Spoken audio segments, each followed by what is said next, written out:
5 अगस्त एक अजिही तारीख जो हर वार भाजपा सरकार ਲਈ ਤੇ ਸਾਡੇ ਦੇਸ਼ ਲਈ ਅਹਿਮ ਸਾਬਤ ਹੋਈ ਹੈ। ਫਿਰ ਭਾਵੇਂ ਉਹ 5 ਅਗਸਤ 2019 ਹੋਵੇ ਜਦੋਂ ਜੰਮੂ ਕਸ਼ਮੀਰ ਤੋਂ ਧਾਰਾ 370 ਹਟਾਈ ਗਈ ਸੀ ਜਾਂ ਫਿਰ 5 ਅਗਸਤ 2020 ਜਦੋਂ ਅਯੋਧਿਆ ਰਾਮ ਭੂਮੀ 'ਚ ਰਾਮ ਮੰਦਿਰ ਦਾ ਭੂਮੀ ਪੂਜਨ ਪੀਐਮ ਮੋਦੀ ਦੁਆਰਾ ਕੀਤਾ ਗਿਆ ਸੀ। 5 ਅਗਸਤ ਹਮੇਸ਼ਾ ਹੀ ਸਾਡੇ ਦੇਸ਼ ਲਈ ਇੱਕ ਮਹੱਤਵਪੂਰਨ ਤਾਰੀਖ ਰਹੀ ਹੈ। ਅੱਜ ਵੀ 5 ਅਗਸਤ ਹੈ ਤੇ ਕਿਆਸ ਲਗਾਈ ਜਾ ਰਹੀ ਹੈ ਕਿ ਅੱਜ ਦੇ ਦਿਨ ਵੀ ਸਰਕਾਰ ਸੰਸਦ 'ਚ ਇੱਕ ਵੱਡਾ ਬਿੱਲ ਪਾਸ ਕਰ ਸਕਦੀ ਹੈ।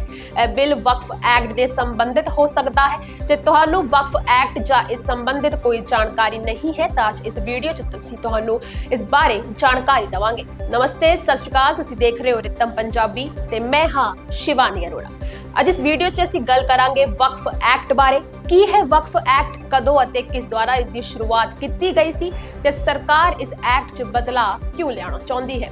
ਆਖਿਰ ਕੀ ਹੈ ਵਕਫ ਐਕਟ? ਦੱਸ ਦਈਏ ਕਿ ਵਕਫ ਸ਼ਬਦ ਅਰਬੀ ਸ਼ਬਦ ਤੋਂ ਆਇਆ ਹੈ। ਵਕਫ ਦਾ ਅਰਥ ਹੈ ਅੱਲਾਹ ਦੇ ਨਾਮ ਤੇ, ਭਾਵ ਉਹ ਜ਼ਮੀਨਾਂ ਜੋ ਕਿਸੇ ਵਿਅਕਤੀ ਜਾਂ ਸੰਸਥਾ ਦੇ ਨਾਮ ਤੇ ਨਹੀਂ ਹਨ। ਵਕਫ ਬੋਰਡ ਦਾ ਇੱਕ ਸਰਵੇਅਰ ਹੁੰਦਾ ਹੈ, ਉਹ ਫੈਸਲਾ ਕਰਦਾ ਹੈ ਕਿ ਕਿਹੜੀ ਜਾਇਦਾਦ ਵਕਫ ਦੀ ਹੈ ਤੇ ਕਿਹੜੀ ਨਹੀਂ। ਇਸ ਨੂੰ ਨਾ ਹੀ ਵੇਚਿਆ ਜਾ ਸਕਦਾ ਹੈ ਤੇ ਨਾ ਹੀ ਖਰੀਦਿਆ। ਤੁਹਾਡੀ ਜਾਣਕਾਰੀ ਲਈ ਦੱਸ ਦਈਏ ਕਿ ਸਾਡੇ ਦੇਸ਼ ਵਿੱਚ ਜੇਕਰ ਰੇਲਵੇ ਤੇ ਰੱਖਿਆ ਵਿਭਾਗ ਦੀ ਪ੍ਰਾਪਰਟੀ ਤੋਂ ਬਾਅਦ ਕਿਸੇ ਕੋਲ ਸਭ ਤੋਂ ਜ਼ਿਆਦਾ ਜਾਇਦਾਦ ਹੈ ਤਾਂ ਉਹ ਹੈ ਵਕਫ ਬੋਰਡ ਦੇ ਕੋਲ, ਜੋ ਲਗਭਗ 8,72,321 ਦੇ ਕਰੀਬ ਹੈ, ਜਿਸ ਵਿੱਚ ਸਭ ਤੋਂ ਜ਼ਿਆਦਾ ਉੱਤਰ ਪ੍ਰਦੇਸ਼, ਫਿਰ ਪੱਛਮੀ ਬੰਗਾਲ ਤੇ ਫਿਰ ਪੰਜਾਬ ਅਤੇ ਤਮਿਲਨਾਡੂ ਵਿੱਚ ਹੈ। ਇਹ ਕਿਹਾ ਜਾਂਦਾ ਹੈ ਕਿ ਆਜ਼ਾਦੀ ਤੋਂ ਬਾਅਦ ਜਿਹੜੇ ਮੁਸਲਮਾਨ ਪਾਕਿਸਤਾਨ ਜਾਂ ਬੰਗਲਾਦੇਸ਼ ਨੂੰ ਚਲੇ ਗਏ ਸਨ, ਉਹਨਾਂ ਦੀ 90% ਦੀ ਜਾਇਦਾਦ ਵਕਫ ਕਰ ਦਿੱਤੀ ਗਈ ਸੀ। ਕਹਿਣ ਦਾ ਭਾਵ ਅੱਲਾਹ ਦੇ ਨਾਮ। ਪਰ ਕੀ ਇਹ ਵਕਫ ਕੀਤੀਆਂ ਜ਼ਮੀਨਾਂ ਸਿਰਫ ਮੁਸਲਮਾਨਾਂ ਦੀਆਂ ਹੁੰਦੀਆਂ ਹਨ? ਇਸ ਮੁੱਦੇ ਤੇ ਜਾਣ ਤੋਂ ਪਹਿਲਾਂ ਅਸੀਂ ਤੁਹਾਨੂੰ ਦੱਸਦੇ ਹਾਂ ਕਿ ਵਕਫ ਦਾ ਇਤਿਹਾਸ ਕੀ ਹੈ, ਕਦੋਂ ਅਤੇ ਕਿਸ ਵੱਲੋਂ ਇਸ ਦੀ ਸ਼ੁਰੂਆਤ ਕੀਤੀ ਗਈ ਸੀ। ਵੈਸੇ ਤਾਂ ਵਕਫ ਮੁਗਲਾਂ ਦੇ ਸਮੇਂ ਤੋਂ ਚੱਲਦਾ ਆ ਰਿਹਾ ਹੈ, ਪਰ ਵਕਫ ਬੋਰਡ ਦਾ ਗਠਨ 1954 ਵਿੱਚ ਹੋਇਆ ਸੀ। ਹਾਲਾਂਕਿ 1995 ਦੀ ਅਮੈਂਡਮੈਂਟ ਨੇ ਵਕਫ ਬੋਰਡ ਨੂੰ ਅਸੀਮਤ ਸ਼ਕਤੀਆਂ ਦਿੱਤੀਆਂ ਸਨ। ਪੀਵੀ ਨਰਸਿਮਹਾ ਰਾਓ ਦੀ ਕਾਂਗਰਸ ਸਰਕਾਰ ਨੇ ਵਕਫ ਐਕਟ 1954 ਵਿੱਚ ਸੋਧ ਕਰਕੇ ਵਕਫ ਬੋਰਡ ਨੂੰ ਨਵੀਆਂ ਵਿਵਸਥਾਵਾਂ ਜੋੜ ਕੇ ਹੋਰ ਵੀ ਵੱਧ ਸ਼ਕਤੀਆਂ ਦੇ ਦਿੱਤੀਆਂ ਸਨ।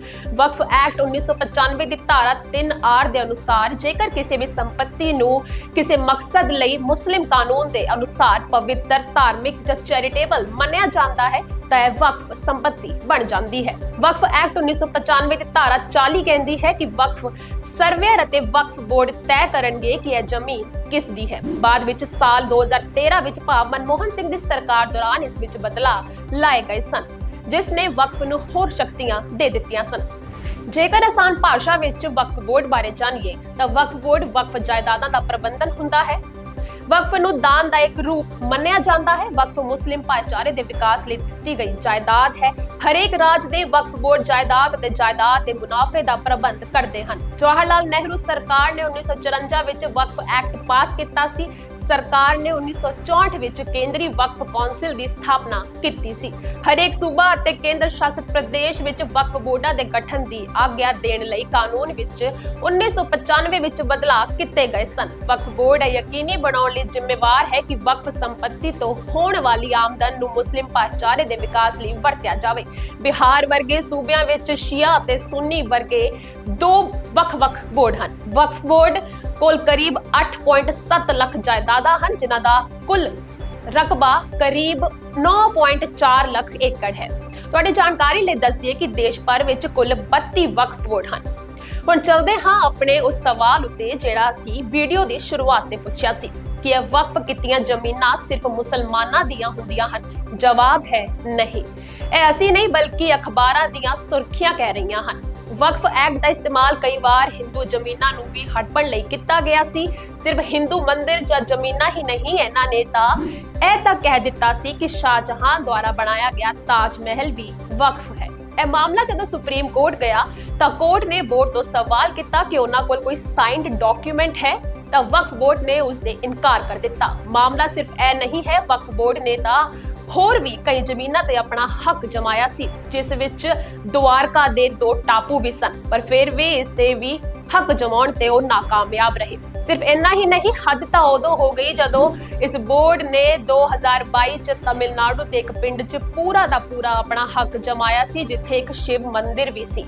ਉਹ ਪਿੰਡ ਜਿਸ ਦੇ ਨਾਂ ਹੀ ਇਸ ਬੋਰਡ ਕੋਲ ਕੋਈ ਲੀਗਲ ਦਸਤਾਵੇਜ਼ ਸਨ ਤੇ ਨਾ ਹੀ ਕੋਈ ਐਨਓਸੀ। ਤੁਹਾਨੂੰ ਦੱਸ ਦਈਏ ਕਿ ਬੀਤੇ ਸਾਲ ਹੀ ਭਾਜਪਾ ਦੇ ਇੱਕ ਸਾਬਕਾ ਸੰਸਦ ਦੁਆਰਾ ਸੰਸਦ 'ਚ ਮੰਗ ਕੀਤੀ ਗਈ ਸੀ ਕਿ ਵਕਫ ਐਕਟ ਨੂੰ ਦੇਸ਼ 'ਚ ਰੱਦ ਕਰ ਦੇਣਾ ਚਾਹੀਦਾ ਹੈ। ਉਹਨਾਂ ਨੇ ਕੀ ਕਿਹਾ ਸੀ, इस वीडियो च सुनो।